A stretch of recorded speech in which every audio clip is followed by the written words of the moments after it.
ہزاروں سال پہلے کی بات ہے جب دنیا پر بادشاہوں کی حکومت ہوا کرتی تھی اور مصر کی سرزمین پر ایک ایسا شخص حکمرانی کرتا تھا جسے لوگ فرعون کہتے تھے۔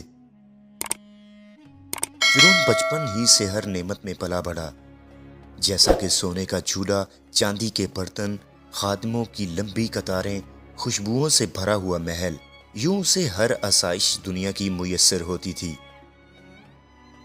جب فرعون بولتا تو لوگ چپ ہو جاتے اور جب وہ چلتا تو لوگ اس کے آگے سر جھکاتے تھے۔ شروع میں وہ بھی ایک انسان ہی تھا جیسے باقی سب، مگر جب طاقت اسے مل گئی تو غرور اور تکبر اس کے دل میں بس گیا۔ ایسے ہی ہر کامیابی نے اسے خدا کی بجائے خود پر یقین دلایا کہ مجھ سے بڑا کوئی نہیں ہے۔ ایک دن اس نے آسمانوں کی طرف دیکھا اور کہا کہ یہ آسمان بھی میری مرضی سے چمکتا ہے۔ اب وہ سالوں بعد مصر کا بادشاہ بن چکا تھا۔ رعایا اس سے ڈرتی تھی، پوری دنیا اس کے نام سے کانپتی تھی۔ وہ لوگوں کو ڈراتا اور لوگ اس طرح اسے سجدہ کرتے تھے۔ یوں اس کے وزیر کہتے تھے، تو ہی ہم سب کا مالک ہے۔ یہ الفاظ اس کے دل میں ایسے اترتے کہ جیسے زہر شہد میں ملتا ہو۔ ایک دن اس نے سب کے سامنے یہ اعلان کر دیا کہ میں ہی تمہارا خدا ہوں۔ معاذ اللہ، اس نے خدائی کا جھوٹا دعویٰ کر دیا اور خود کو یہ سمجھتا تھا کہ میں ہی زندگی دیتا ہوں اور میں ہی تمہیں موت دیتا ہوں اور میں ہی لوگوں کو رزق دیتا ہوں۔ لیکن وہ یہ بھول گیا تھا کہ سب سے بڑی اور سچی طاقت تو آسمانوں کے خدا کے پاس ہے، جو اس دنیا کا پالنے والا ہے، اللہ تعالیٰ کی ذات۔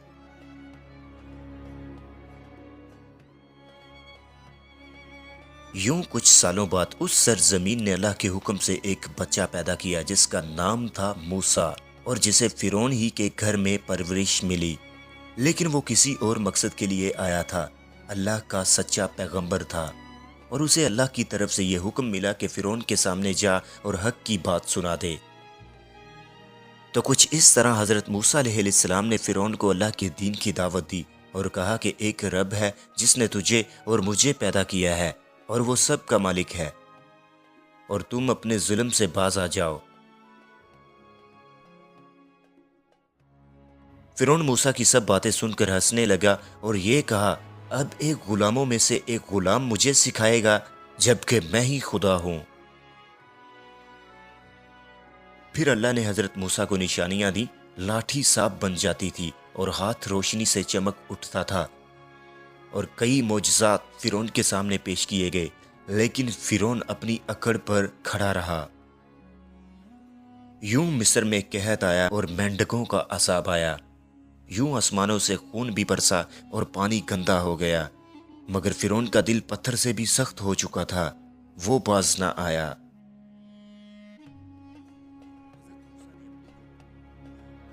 یوں حضرت موسیٰ نے اپنی قوم کے لوگوں کو مصر سے نکال لیا اور وہاں سے چل دیے۔ مگر جب اس کی خبر فرعون کو ملی تو وہ غصے سے پاگل ہو گیا اور وہ اپنی فوج کو لے کر موسیٰ کے تعاقب میں نکل پڑا۔ موسیٰ کی قوم جب سمندر کے کنارے پہنچی تو دیکھا کہ پیچھے موت ہے، فرعون کے لشکر دوڑتے چلے آ رہے ہیں اور آگے سمندر کا دہکتا ہوا پانی۔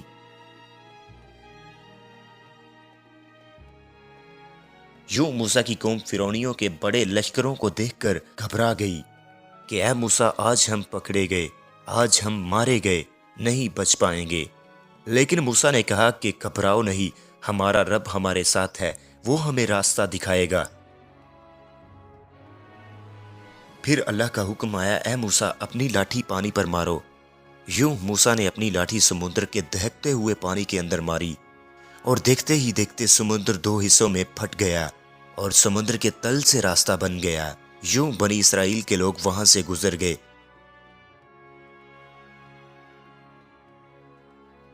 جب فرعون نے یہ سب منظر دیکھا تو اس کے اندر کا غرور اور بڑھا، اور اس نے اپنی رعایا سے کہا کہ اگر موسیٰ گزر سکتا ہے تو میں بھی خدا ہوں، میں بھی گزر جاؤں گا۔ مگر جیسے ہی وہ درمیان میں پہنچا تو سمندر کا پانی آپس میں مل گیا۔ فرعون اور اس کا لشکر تمام سمندر میں ڈوب رہے تھے۔ مگر اس وقت فرعون نے چیختے ہوئے کہا کہ میں ایمان لاتا ہوں اس خدا پر جس خدا پر موسیٰ اور اس کی قوم ایمان لائے۔ مگر اس وقت اللہ نے فرمایا کہ پہلے جب تم انکار کرتے رہے اور زمین میں فساد مچاتے رہے، اب وہ وقت گزر گیا ہے۔ اس طرح فرعون کی طاقت اور لشکر تمام سمندر میں غرق ہو گئے، کچھ نہ بچ سکا فرعون کا، بس وہ رہ گئی ایک لاش جو نشان عبرت بن چکی ہے۔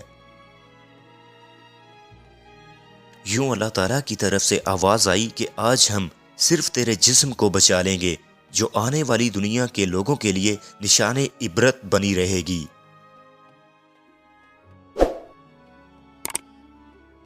کہا جاتا ہے کہ یہ صرف ایک تاریخی واقعہ نہیں ہے بلکہ ہر اس انسان کے لیے سبق ہے جو طاقت کو خدا سمجھ بیٹھے، جو یہ کہے کہ میں ہی سب کچھ ہوں، مگر اللہ کی قدرت ہر چیز پر غالب ہے۔ فرعون گیا مگر اس کی کہانی آج بھی زندہ ہے، نشان عبرت کے طور پر۔